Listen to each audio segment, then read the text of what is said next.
लिए चोरी छुपे एक खूबसूरत महिला रोबोट उठा लाता है।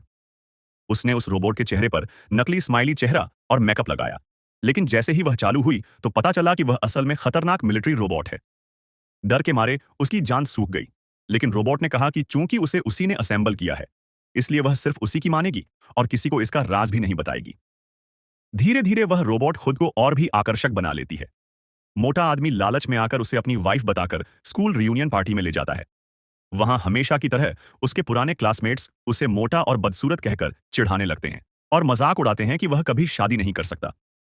शर्मीलेपन में मोटे ने अपनी अंगूठी दिखाकर कह दिया कि उसकी शादी हो चुकी है और उसकी बीवी अमेरिका में मॉडल है।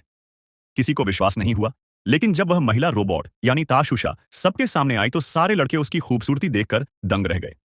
जिन लड़कों ने पहले मोटे को सताया था, वे चुपके से रोबोट के पास जाकर मजाक उड़ाने लगे और कहा कि इतना सुंदर कोई लड़की इस मोटू से शादी नहीं कर सकती।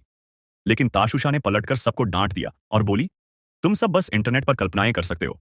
असल जिंदगी में तुम लोगों में से कोई भी दाफांग मोटे लड़के जितना अच्छा नहीं है। लड़के गुस्से से तिल मिला उठे और बाथरूम के बाहर फिर से दाफांग को घेर कर मारने लगे। तभी ताशुशा ने पल भर में उन तीनों को खत्म कर दिया और दाफांग को सबके सामने शान से बाहर ले आई।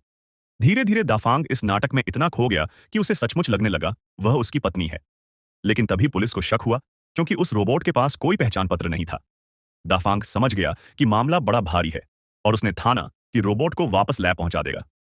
मगर अगले ही दिन दाफांग के माता पिता से मुलाकात हुई और ताशुशा ने खुद को उनकी बहू बता दिया। माँ बाप भी खुश हो गए। उन्हें लगा बेटा तो निकम्मा था, लेकिन बहू इतनी सुंदर मॉडल मिल गई। इसी बीच पुलिस और डिटेक्टिव्स मोटे के पीछे लग गए